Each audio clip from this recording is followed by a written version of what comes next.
Hi friends, welcome to Ore Maccha YouTube channel. KL రాహుల్కి Lucknow super giant భారీ shock ఇవ్వనున్నట్లుగా అతని కెప్టెన్సీ పక్కన పెట్టి అతని ప్లేస్లో వేరే ప్లేయర్ను తీసుకుంటున్నట్లయితే తెలుస్తుంది.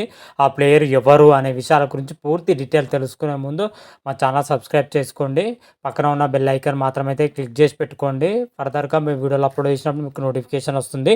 ప్రజెంట్ మాత్రమైతే ఐపీఎల్ మెగా ఆక్షన్ కోసం అయితే అన్ని ఫ్రాంచైజీలు అయితే ఈగర్గా వెయిట్ చేస్తున్నాయని చెప్పుకోవచ్చు. ఇప్పటికే రిటర్నింగ్ లిస్ట్ పైన అదేవిధంగా రిలీజ్ లిస్ట్ పైన 10 ఫ్రాంచైజీలు అయితే ఫోకస్ పెట్టడం జరిగింది.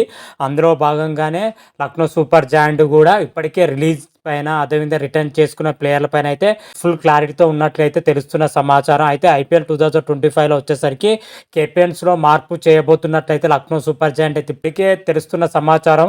కేఎల్ రాహుల్ను పక్కన పెట్టి అతని ప్లేస్లో వచ్చేసరికి కొత్త కెప్టెన్సీ చేయాలని అయితే చూస్తుంది. దానికి కూడా కారణాలు కూడా ఉన్నాయని కూడా చెప్పుకోవచ్చు. ఇప్పటి వరకు లక్నో సూపర్ జాయింట్ ఐపీఎల్ ఆడబట్టి 3 సంవత్సరాలు అవ్వడం జరుగుతున్నాయి. 3 సంవత్సరాలు 2 సార్లు అయితే ప్లే ఆఫ్ చేరడం జరిగింది. గత ఐపీఎల్ వచ్చేసరికి ప్లే ఆఫ్ చేరకుండానే మధ్యలో నిష్క్రమించడం జరిగింది. గత ఐపీఎల్లోనే కేఎల్ రాహుల్ పైన ఎల్ఎస్జీ ఓనర్ గోయంకా మాత్రమైతే తీవ్ర స్థాయిలో ఫైర్ అవ్వడం జరిగింది. ఆ వీడియో మాత్రమైతే అప్పుడు తీవ్ర దుమారం కూడా రేపడం జరిగింది. అప్పటి నుంచే కేఎల్ రాహుల్ మాత్రమైతే లక్నో సూపర్ జాయింట్ జట్టునైతే వీడి వేరే జట్టుకు వెళ్తున్నట్లయితే రకరకాల రూమర్స్ అయితే రావడం జరిగింది. రీసెంట్గా కూడా కేఎల్ రాహుల్ వచ్చేసరికి రాయల్ ఛాలెంజర్స్ బెంగళూరుకు వెళ్తున్నట్లయితే సోషల్ మీడియా ద్వారా అందుతున్న సమాచారం. అందుకే లక్నో సూపర్ జాయింట్ మాత్రమైతే ఒక కొత్త కెప్టెన్సీ ఐపీఎల్ 2025లో చేయబోతున్నట్లయితే చెప్పడం జరుగుతుంది. అందుకు తగ్గట్లుగానే కేఎల్ రాహుల్ను పక్కన పెట్టి అతని ప్లేస్లో వచ్చేసరికి నికోలస్ పూరన్ను కొత్త కెప్టెన్సీ చేయబోతున్నట్లయితే తెలుస్తున్న సమాచారం. దానిపైన అయితే క్లారిటీ లేదు. కాకపోతే 100% నికోలస్ పూరనే లక్నో సూపర్ జాయింట్ అయితే కెప్టెన్గా చేయబోతున్నాడు. ఇది ఒక అఫీషియల్ అనౌన్స్మెంట్ మాత్రమే మిగిలిందని కూడా చెప్పుకోవచ్చు. కేఎల్ రాహుల్ వచ్చేసరికి నార్మల్ ప్లేయర్గా ఆడేందుకైతే లక్నో సూపర్ జాయింట్ అయితే చూస్తుంది. ఒక వికెట్ కీపర్ కానీ బ్యాటర్ కానీ మాత్రమే లక్నో సూపర్ జాయింట్లో ఆడాలని అయితే మేనేజ్మెంట్ అయితే ఆ విధంగానే ప్లాన్ చేస్తున్నట్లయితే తెలుస్తుంది. ఇలాంటి టైంలో వచ్చేసరికి కేఎల్ రాహుల్ లక్నో సూపర్ జాయింట్లో కొనసాగుతాడా లేతే వేరే జట్టుకు వెళ్ళే అవకాశం ఉందా అంటే అయితే క్లియర్ కట్గా అయితే కనిపిస్తుంది.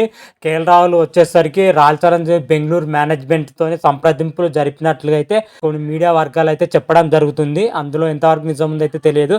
కాకపోతే 80 నుంచి 90% మాత్రమైతే ఆర్సీబీలోకి కేఎల్ రాహుల్ వెళ్ళే అవకాశం ఉన్నట్లయితే క్లియర్ కట్గా అయితే మీడియా వాళ్ళు అయితే చెప్పడం జరుగుతుంది. దీనిపైన అయితే మరికొద్ది రోజుల్లో అయితే స్పష్టత రానుంది.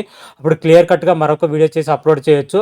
అయితే కేఎల్ రాహుల్ లక్నో వీడియో ఆర్సీబీలోకి వెళ్తే మాత్రమైతే కేఎల్ రాహుల్కి కెప్టెన్స్తో పాటు వికెట్ కీపర్ గాను బ్యాటర్ గాను అని 3 విభాగాల్లో రాణించే అవకాశం కూడా ఉన్నట్లయితే మనకు తెలుస్తున్న సమాచారం. ఎందుకంటే ఫ్యాబ్ డు ప్లెసిస్ ఏజీ ఎక్కువ అవడంతో అతన్ని రిలీజ్ చేయాలని అయితే ఆర్సీబీ మేనేజ్మెంట్ చూస్తుంది. అతని ప్లేస్లో ఇతన్ని అయితే పర్ఫెక్ట్గా సెట్ అవుతారని అయితే ఆర్సీబీ ప్లాన్ చేస్తుంది. అందుకే కేఎల్ రాహుల్తో సంప్రదింపులు అయితే జరిపినట్లయితే తెలుస్తుంది.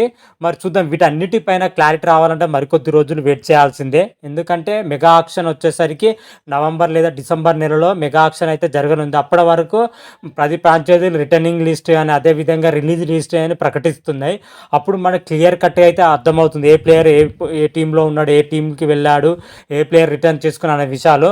అప్పుడైతే క్లియర్ కట్గా అయితే మనం మరొక వీడియో అయితే చేసే అవకాశం అయితే ఉంటుంది. అదే ఒకవేళ మెగా ఆక్షన్లోకి వెళ్తే మాత్రం అయితే కేఎల్ రాహుల్ భారీ ధర పలికే అవకాశం అయితే కనిపిస్తుంది. ఇలాంటి తరుణంలో రకరకాలుగా అయితే వినిపిస్తున్నాయి. వీటన్నిటికీ ఫుల్ స్టాప్ పెట్టాలంటే మరికొద్ది రోజులు అయితే వెయిట్ చేయాల్సిందే. దీని గురించి స్పష్టత రాగానే మరొక వీడియో చేసి అప్లోడ్ చేస్తాను. అంతవరకు మీకు ఈ వీడియో కానీ నచ్చినట్టయితే లైక్ చేయండి, షేర్ చేయండి. మరిన్ని వీడియోల కోసం మా ఛానల్ సబ్స్క్రైబ్ చేసుకోండి. పక్కన ఉన్న బెల్ ఐకాన్ మాత్రమైతే క్లిక్ చేసి పెట్టుకోండి. ఫర్దర్గా వీడియోలు అప్లోడ్ చేసినా మీకు నోటిఫికేషన్ వస్తుంది. హర హర మహాదేవ్ శంభో శంకర. Thank you.